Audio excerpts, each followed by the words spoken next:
Assalamualaikum warahmatullahi wabarakatuh. Alhamdulillah. Alhamdulillahillati bini'amihi tatimmus salihat wa bidzikrihi tatanazzalu rahmat wa bidzikri habibihi Muhammad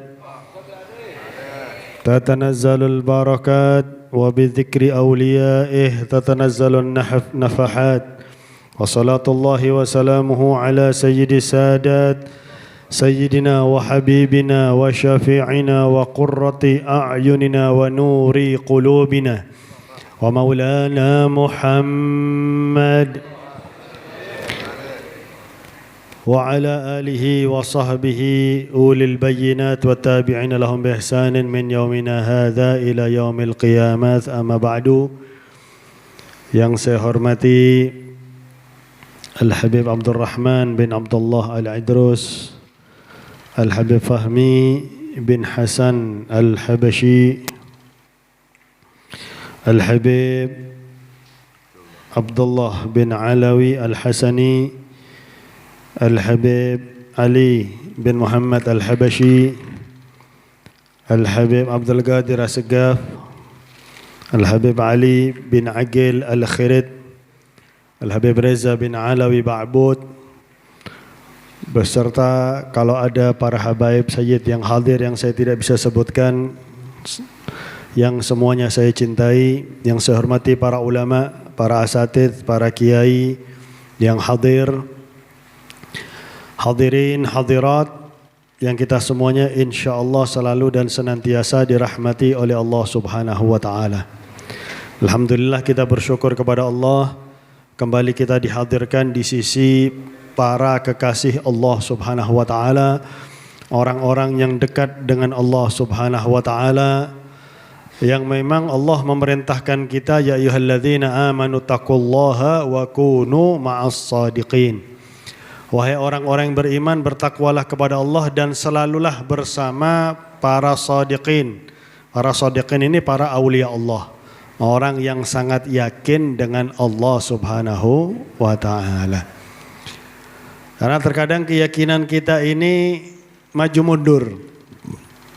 Ya, contohnya sekarang ini kita lihat, padahal kita yakin penyakit corona ini enggak bakal masuk kepada kita kecuali dengan izin Allah Subhanahu wa ta'ala. Akan tetapi kadang-kadang juga Al-Habib Rafiq As-Segaf, Masya Allah, beliau duduk di luar ini, Masya Allah. Tapi kadang-kadang kita ini, ya inilah yang namanya manusia, kadang-kadang mudah dikalahkan oleh syaitan, oleh nafsu, oleh hawa, oleh dunia. Maka sangat perlu kita dekat dengan mereka supaya kita bisa mencontoh mereka. Karena yakinnya kepada Allah yang luar biasa, maka mereka diangkat derajatnya di sisi Allah Subhanahu wa ta'ala. Mereka-mereka ini adalah orang yang disebut oleh Al-Habib Abdullah bin Alawi Al-Haddad, ibadun kiramun atharullaha rabbahum fa'atharuhum wakhtassahum bil wilayati. Mereka adalah hamba-hamba Allah yang mana mereka lebih mengutamakan Allah bahkan dari diri mereka sendiri. Mereka lebih mengutamakan Allah Subhanahu wa ta'ala.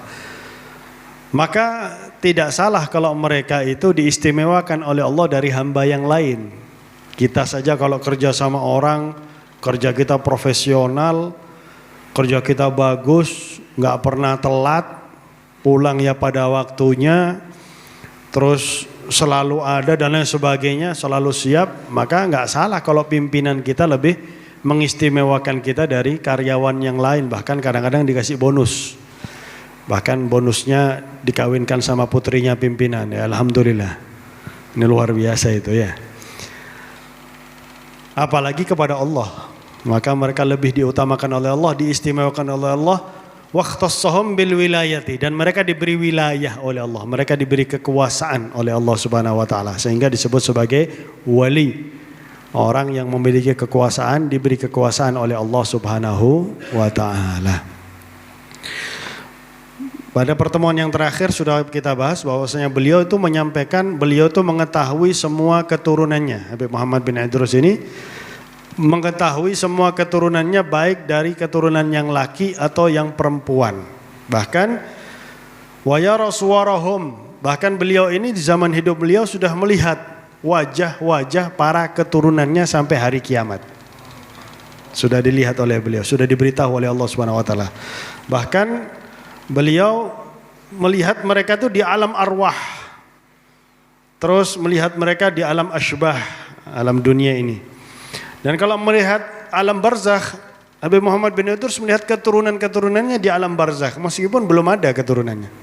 Sudah dilihat bagaimana keadaan mereka di alam barzakh.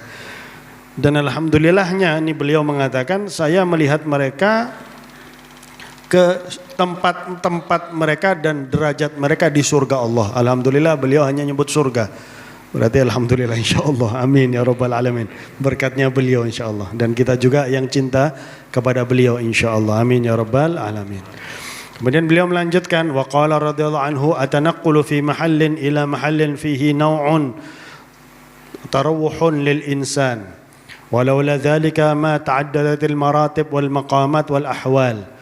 Bahwasanya pindah-pindah itu bisa menghibur orang, pindah-pindah tempat atau bepergian itu juga bisa menghibur.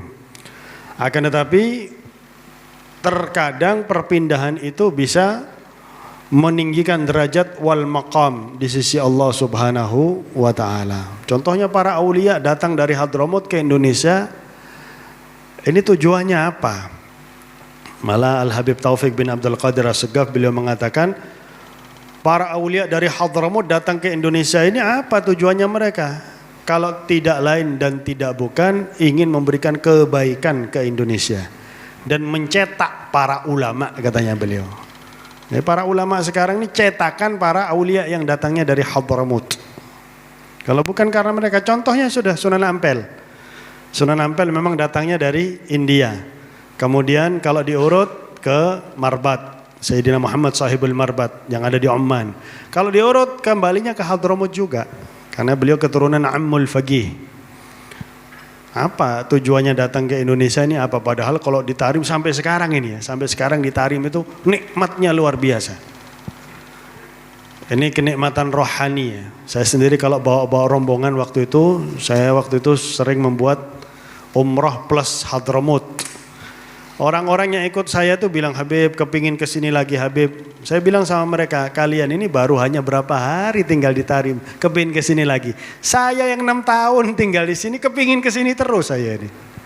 Karena memang nikmatnya luar biasa, kenikmatan batin, kenikmatan rohani itu terasa. Di Hadramut itu terasa. Dan apalagi zamannya mereka di zamannya Habib Hasan, terakhir 3 bulan sebelum meninggal Al-Habib Hasan bin Abdullah bin Umar Asy-Syatiri rahimahullah wa nafa'ana bihi wa bi ulumi fid darain amin. Beliau meninggal tahun 2005. 3 bulan sebelum meninggal dunia beliau mengatakan di pasar Tarim itu setiap hari tidak kurang dari 200 wali. Itu di pasar. Di sini di masjid aja belum tentu wali ya. Belum tentu waliullah, wali santri ya. Ini di pasarnya aja 200 wali tiap hari. Apalagi zamannya mereka nikmatnya luar biasa. Tapi Habib Muhammad bin Idrus ini ada dalam qasidahnya mengatakan nahnu rijal Jawa. Membanggakan Jawa, luar biasa. Yang dibanggakan adalah makom yang mereka dapatkan ketika mereka ada di Jawa, di Indonesia. Indonesia itu dibilang Jawa kalau di Hadramut. Jadi pindah-pindah ini untuk mendapatkan derajat yang tinggi. Contohnya Habib Muhammad bin Idrus ini gurunya Habib Ali bin Muhammad bin Husain Al-Habsyi, sahibul Maulid Al-Habsyi yang kita baca. Makanya di sini kita baca Maulid Habsyi. Karena yang membawa Maulid Al-Habsyi ke Indonesia ya beliau ini Habib Muhammad bin Idrus.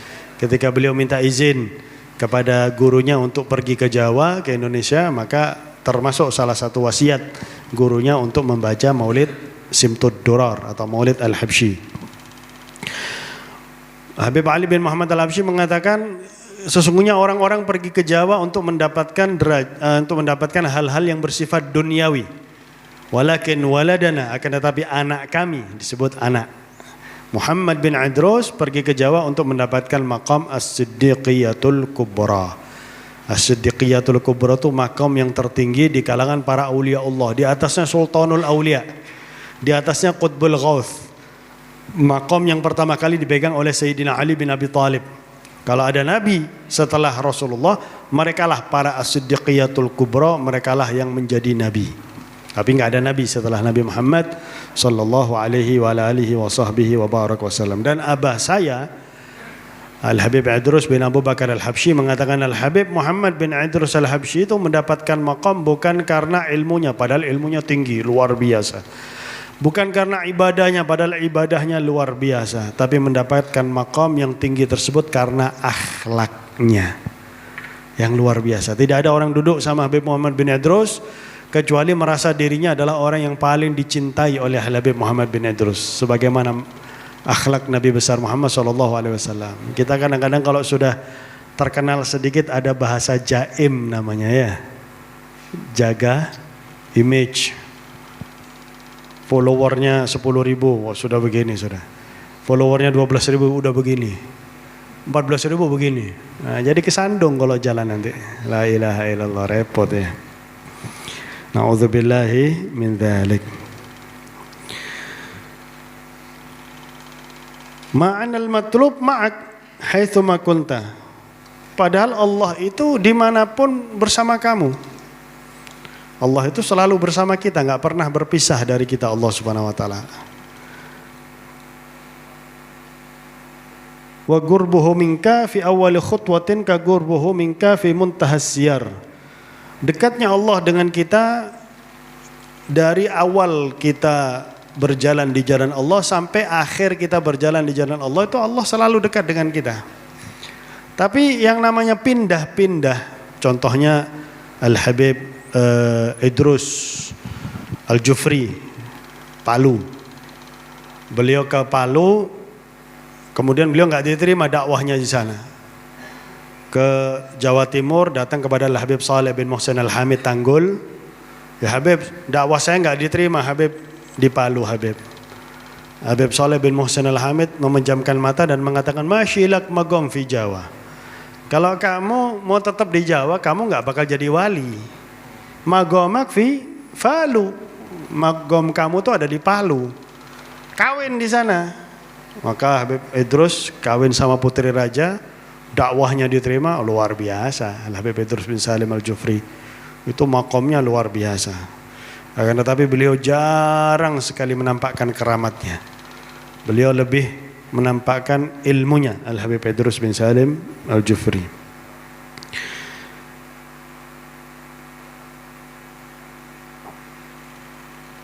Fasara ta'addud min lawazimit talib lal matlub.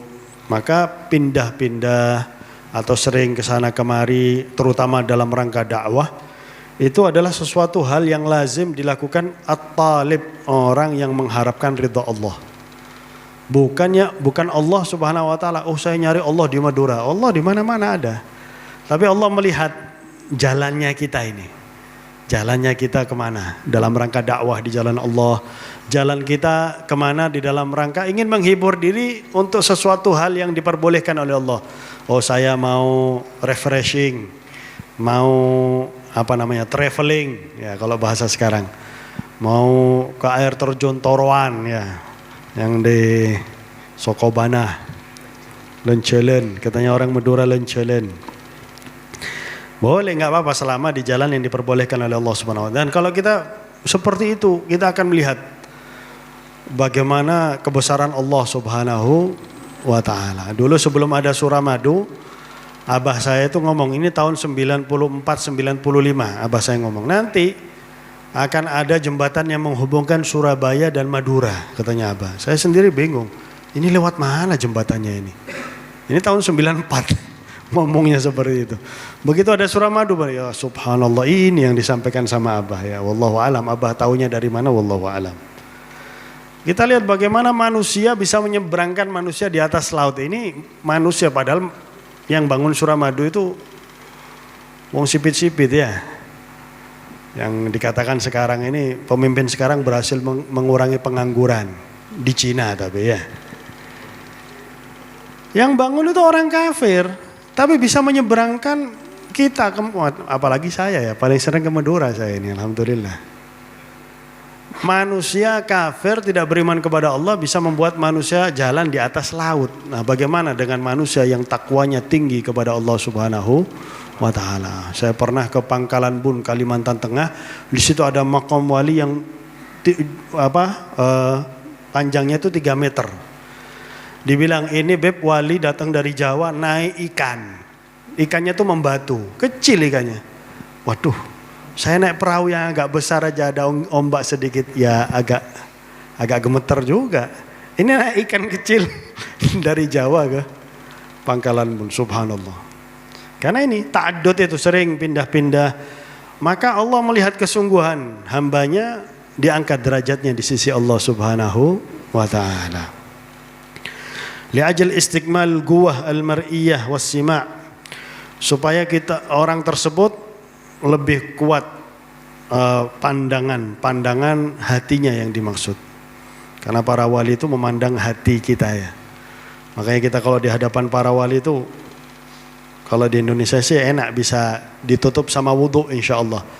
Tapi Al-Habib Abdullah bin Muhammad bin Syihab Ainut Tarim yang baru meninggal dunia berapa tahun, waktu saya masih di sana, beliau mengatakan di kalangan sebagian wali tidak bisa membaca hati orang yang punya wudhu, tapi di kalangan kami tidak, katanya beliau. Waduh, saya bilang wudhu gak wudhu podo wae berarti ini. Bisa dibaca hati kita oleh beliau. Para aulia tarim memang luar biasa. Al-hikmah rabbaniyah. Wa illa hadratul imkan wasi'ah. Kalau sebenarnya Allah Subhanahu wa taala bisa saja mengangkat, kan banyak hamba Allah yang hanya di rumah aja ya. Kalau dulu nggak pakai disuruh, sudah di rumah aja memang. Karena memang mereka lebih senang di rumah, lebih senang berduaan sama Allah Subhanahu wa taala. Mereka kalau sudah asyik sama Allah, nggak mau yang sama selain Allah Subhanahu wa taala. Contohnya Al-Habib Abdullah bin Alawi Al-Haddad rahimahullah wa nafa'ana bihi wa bi'ulumihi wa jama'ana bihi fid darain amin. Beliau itu kalau kedatangan tamu, beliau mengatakan, cepat-cepat sampaikan hajat kalian kepada aku, karena aku ini memaksakan hatiku untuk hadir sama kalian. Hatiku ini selalu hadir dengan Allah Subhanahu wa taala. Di luar sholat itu, bagaimana dalam sholatnya? Kita aja dalam sholat masih mikir, waduh ini saudara Sukron di bandara ya, waduh tugas saya bagaimana ini. Ini di bandara Juanda saudara Sukron, security, Masya Allah. Ada yang lainnya, waduh dagangan saya bagaimana ya. Ada kadang-kadang dipikir anak bucu dipikir, ini sering diamuk ibu cuy boleh ya. La ilaha illallah. Dalam sholat aja kadang-kadang kita nggak khusyuk sama Allah. Ini di luar sholat mereka sudah tersambung hatinya dengan Allah Subhanahu wa ta'ala. Wala syai' mustahil 'alal qadir walau syaa rabbuka la ja'alal nas ummatan wahidah. Enggak ada sesuatu yang mustahil di sisi Allah. Enggak ada. Contohnya si corona ini enggak. Ini seharusnya kita pakai akal aja sudah ya. Orang pakai baju tertutup, pakai APD namanya ya. Kalau saya sering sampaikan pakai baju astronot. Tertutup itu. Padahal menurut mereka corona enggak bakal bisa masuk itu. Tapi subhanallah ternyata dokter juga kena corona mati. Nakes juga kena corona mati. Padahal mereka pakai itu. Pakai kaos tangan, pakai hand sanitizer, wis. Tapi diinginkan oleh Allah Subhanahu wa ta'ala, enggak ada yang mustahil. Sementara ini Masya Allah kita sama wali Allah. Jangan takut sama corona, kita di dekatnya beliau-beliau ini insya Allah ya. Urusan akhirat aja selamat, apalagi urusan dunia. Kalau dekat dengan orang yang dekat dengan Allah Subhanahu wa ta'ala. Wala yazaluna mukhtalifin illa man rahima rabbuk. Manusia ini akan selalu berbeda pendapat kecuali yang dirahmati oleh Allah Subhanahu wa ta'ala. Ini contohnya sekarang ini, kesian umat ini, kesian. Banyak orang yang mengatakan semua agama sama. Nah kalau semua agama sama, kenapa Allah ngutus Nabi berbeda-beda? Iya. Sudah dari zaman Nabi Adam sampai Nabi Muhammad syariatnya sama aja, nggak usah syariat berbeda-beda. Ini padahal kita dikasih akal mikir aja lah. Zamannya Pak SBY jadi presiden yang berlaku adalah keputusan Pak SBY. Tapi ketika zamannya Pak Jokowi, berlaku nggak Pak SBY? Nggak berlaku, sudah diganti sama presiden yang baru. Ini urusan dunia. Bagaimana dengan syariat yang namanya para rasul memang diutus oleh Allah untuk menggantikan syariat yang sebelumnya. Dan penggantian ini untuk penyempurnaan. Dulu Allah ngutus Nabi Musa membawa kitab Taurat untuk kaum Yahudi. Disempurnakan oleh Nabi Allah Isa. Ya Bani Israel, inni Rasulullah ilaikum musaddiqun lima baina yadayya minat Taurati. Ya, terus wa mubasyiran bi rasulin ya'ti min ba'di ismuhu Ahmad. Wahai Bani Israel, saya ini membenarkan Taurat dan menyempurnakan Taurat dan memberi kabar gembira akan datang Rasul setelah aku namanya Ahmad, karena nama Rasulullah salah satu namanya adalah Ahmad. Ini kasihan umat sekarang. Bahkan yang ngomong itu, waduh, la ilaha illallah ya. Yang sering muncul di TV ya, sering muncul di. Kita nggak bisa muncul di TV. Rusak TV-nya kalau kita masuk TV ya. Mereka bisa masuk TV. Mereka yang menguasai media, ya, mereka membingungkan umat. Makanya jangan sampai kita jauh dari majelis. Kalau jauh dari majelis nggak punya pegangan, bagikan bendera. Angin mengibarkan kemana dia ikut. Kalau punya majelis, punya pendirian, bisa mengikuti. Walidzalika khalaqahum, yakni al-ikhtilaf war-rahmah. Kemudian beliau berdoa, Allahumma ja'alna min abidika ruhama al-marhumin al-mahfudhin min kulli ma la tardahu fi afiyatin kamilah wa altaf syamilah. Ya Allah, jadikanlah kami sebagai hamba-hambamu yang saling menyayangi dan engkau sayangi, yang dijaga dari semua hal yang tidak engkau ridhai, dalam keadaan yang baik, sempurna, dan dalam kelembutan yang sangat sempurna. Inilah para aulia Allah ini memang sengaja diangkat oleh Allah untuk sebagai rahmat bagi umat Nabi Muhammad SAW. Kalau nggak ada mereka, maka siapa yang akan menyebarkan rahmatnya Nabi besar Muhammad SAW? Contohnya kita sering melihat bagaimana Sunan Bonang, ada ceritanya, beliau dipukul oleh preman, beliau jatuh, kemudian tidak sengaja beliau mencabut rumput, beliau nangis. Preman ini ketawa, kamu nangis ya karena saya pukul? Tidak, saya tidak menangis karena kamu pukul, tapi saya sudah mematikan rumput ini. Ini yang ditangisi, padahal sama rumput ini rahmat. Karena rumput makhluk ciptaan Allah Subhanahu wa ta'ala. Dan Rasulullah pun rahmatan lil alamin, rahmat bagi sekalian alam. Tapi jangan sampai rahmatan lil alamin dipelesetkan, ya. Rahmatan lil alamin, nanti ketika agama lain ngadakan hari besar mereka, ikut hari besar mereka. Ini bukan rahmatan lil alamin, ini goblokan lil alamin namanya. Ini yang tidak mengerti bagaimana rahmatan lil alamin. Rahmatan lil alamin ngalah, ya, ngalah. Sekarang kita nggak punya kekuasaan ya. Baru sekarang ini yang namanya tahun baru Islam diundurkan, ini baru sekarang ini. Baru sekarang ini pada kurang ajar semua, baru sekarang ini. Naudzubillahi min dzalik. Nah, bukan itu namanya rahmatan lil alamin, bukan namanya mengalah loh. Umat Islam di Indonesia ini berapa persen? 30% dah. 80 lebih. 80% lebih. Cuman mancan ompong kita nih sekarang ini. Memang sengaja diompongi. Tapi jangan takut, kita punya Allah Subhanahu wa taala. Enggak ada yang mustahil di sisi Allah Subhanahu wa taala. Tinggal membalik saja. Nah, kita minta dengan berkatnya mereka. Tapi contohnya ketika komunis ada di Hadramaut.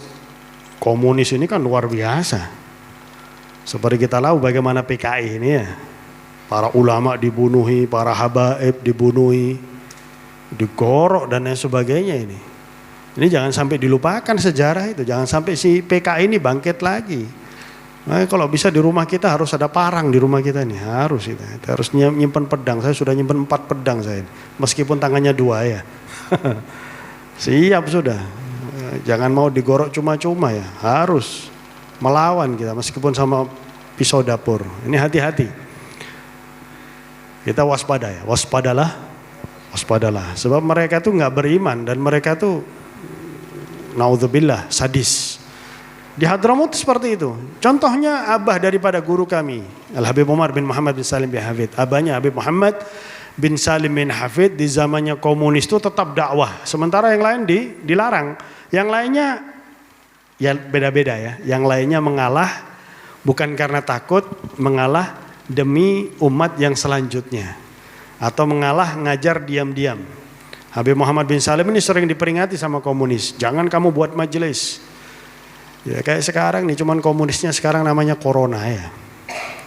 Corona selalu dijadikan kambing hitam. Padahal corona nih ya kecil, nggak bisa jadi kambing corona nih ya. Ini neo komunis namanya, melarang majelis. Sementara mall sudah dibuka, sekolah sudah dibuka, terus bioskop sudah dibuka, kolam renang sudah dibuka, tempat wisata sudah dibuka, majelis jangan dulu katanya. Kerumunan, padahal podo kerumunan nih ya. La ilaha illallah. Saya sering nyampaikan kenapa majelis ini dilarang. Kalau majelis dibiarkan corona cepat selesai. Cepat selesai kalau majelis dibiarkan. Rahmat Allah turun terus tercurah, hilang yang namanya corona ini bakal minggat. Nah, sampai mana tadi ceritanya ini? Komunis ada di Hadramaut. Maka Rasulullah mengadakan pertemuan di tempat Sayyidina Muhajir ilallah Sayyidina Ahmad bin Isa dengan para aulia yang sudah meninggal dunia dan para aulia yang masih hidup. Semuanya diam di hadapan Nabi Muhammad, nggak ada yang berani bicara, semuanya diam kecuali Rasulullah yang mulai. Kaif, kata Rasulullah, bagaimana sikap kita menangani komunis di Hadramaut? Syekh Abu Bakar bin Salim angkat tangan.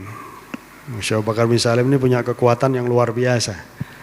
Syekh Abu Bakar bin Salim itu pernah ngomong, kalau saya nggak malu sama kakek saya Nabi Muhammad, saya akan masuk ke neraka, saya akan keluarkan orang-orang Islam dari neraka. Pada saat itu neraka ngomong sama Allah, ya Allah jangan kau biarkan Syekh Abu Bakar bin Salim masuk ke dalamku, padam aku ya Allah. Hebatnya Syekh Abu Bakar bin Salim. Kita sama api dunia aja takut ya, apalagi sama api neraka. Luar biasa Syekh Abu. Tapi ibadahnya bagaimana kita lihat. Beliau 40 tahun sholat subuh dengan wudhu isya. 40 tahun enggak tidur malam. Kita enggak tidur malam berapa hari aja, kadang-kadang ada orang ngomong nanti matanya jadi mata panda. Manusia kok matanya panda ya, Pak. La ilaha illallah. 40 tahun beliau jalan dari Inat ke Tarim untuk mengisi tempat air minum hewan, apalagi tempat wudhu di masjid-masjid diisi sama beliau selama 40 tahun. 33 tahun beliau duduk tawarruk seperti tasyahud akhir, dalam sholat, di luar sholat, tiap duduk tawarruk meskipun sudah tua. Sehingga ketika beliau diingatkan, ya Syekh antum sudah tua, duduk biasa saja, beliau mengatakan hadza julusul abd baina yaday rabbih. Ini adalah duduknya seorang hamba di hadapan Tuhannya. Karena Syekh Abu Bakar bin Salim itu ngarang kitab kecil tipis kitabnya, namanya Miftahus Sarair wa Kanzud Dakhair. Itu kita belajarnya menjelang pulang. Al-Habib Umar bin Muhammad bin Salim bin Hafid mengatakan Syekh Abu Bakar bin Salim mengarang kitab ini umurnya 18 tahun. Di dalam kitab itu beliau mengatakan ma ra'aitu syai'an illa ra'aitullah. Sudah ma'rifat billah di umur 18 tahun. Beliau izin ya Rasulullah, saya ingin menyampaikan sesuatu. Silakan. Bagaimana kalau kita binasakan ini? Kalau kita binasakan si komunis. Karena komunis itu zamannya mereka ingin menghancurkan pekuburan Zambal, mundur bisa, maju nggak bisa.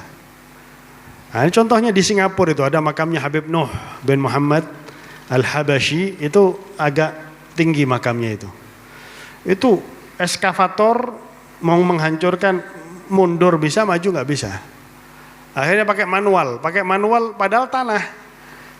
Bagaikan besi baja yang kuat, dipukul itu balik kembali kepala pekerja, banyak yang mati.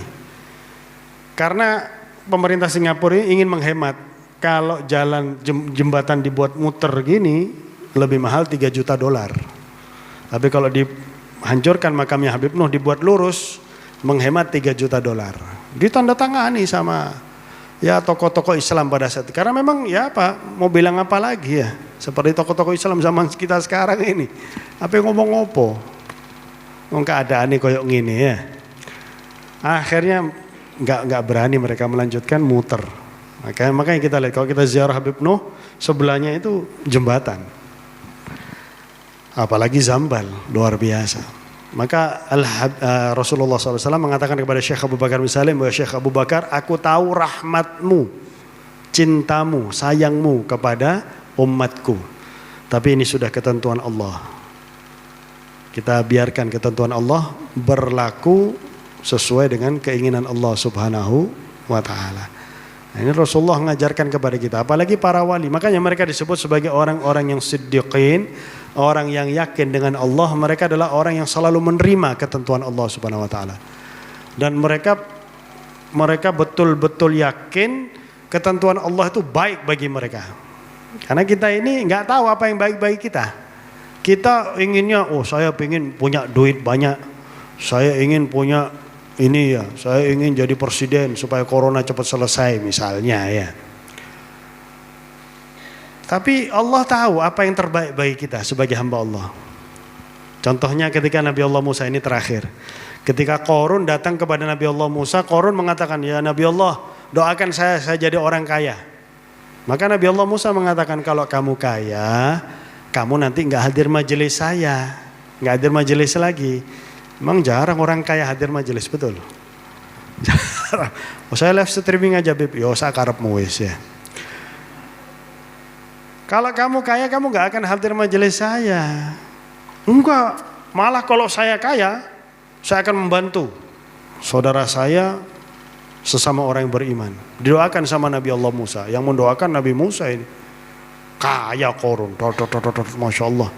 Padahal umat Nabi Allah Musa itu tingginya sekitar 8 sampai 10 meter tingginya.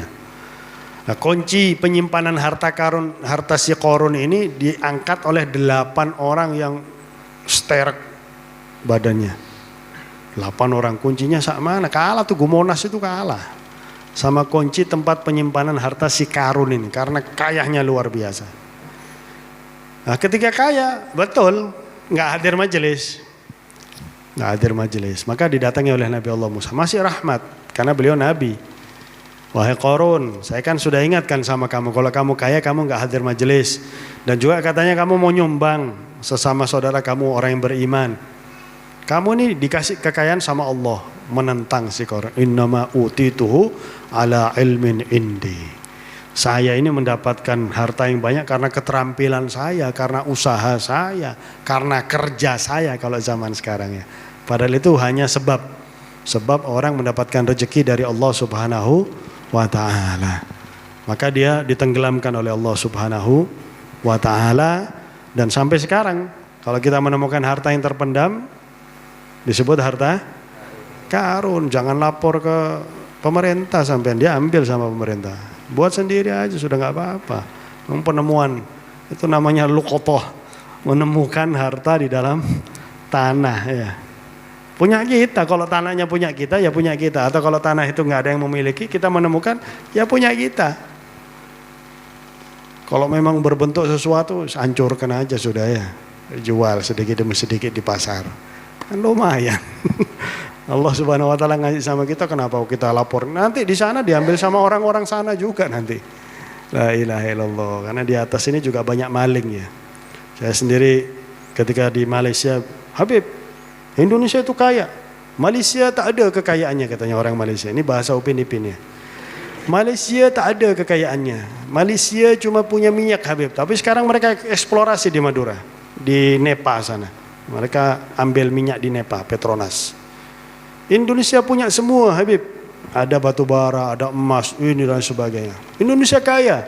Iya, saya bilang juga kaya maling, saya bilang. Indonesia ini kaya maling, banyak malingnya di Indonesia. Makanya rakyatnya ini, na'udzubillahi min dzalik. Kita doakan aja ya, kita doakan para pemimpin mendapatkan hidayah dari Allah Subhanahu wa ta'ala. Amin ya rabbal alamin. Sekian yang bisa saya sampaikan, dan ada pengumuman bahwasanya bulan Maulid majelis ini kita rubah hari Sabtu malam Ahad 2 kali. Jadi karena kalau kita buat Ahad malam Senin, yang pertama benturan sama maulidnya Al-Habib Najib bin Hasan Al-Haddad. Gak enak kalau benturan sama beliau. Kalau Sabtu malam Ahad, yang pertama benturan sama maulid di rumah mertua saya, tapi rumah mertua saya jam 8 selesai. Jam 8 selesai. Jadi bisa dari sana bisa ke sini, nggak apa-apa. Monggo. Kita agak mundur sedikit, nggak apa-apa, Bib ya.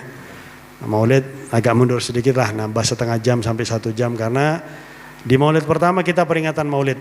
Maulid yang kedua juga peringatan maulid sambil mengundang penceramah, insya Allah. Jadi 2 kali, Sabtu malam Ahad, khusus di bulan 10, bulan Oktober, kita akan rubah jadwalnya menjadi Sabtu malam Ahad, tetap awal Isya. Jadi kalau memang ada tempat lain, barengan tempat lain, tetap di sini kita harap Habib Abdurrahman datang duluan insya Allah. Beliau memimpin dulu awal Isya insya Allah. Beliau yang buka atau Habib Fahmi yang buka. Terserah ya. Yang penting buka Fatihah sama hadrahnya insya Allah bisa ya. Sabtu malam Ahad, hadrah Babul Mustafa insya Allah bisa ya. Atau nanti dilihat jadwalnya, gampang kalau masalah hadrah.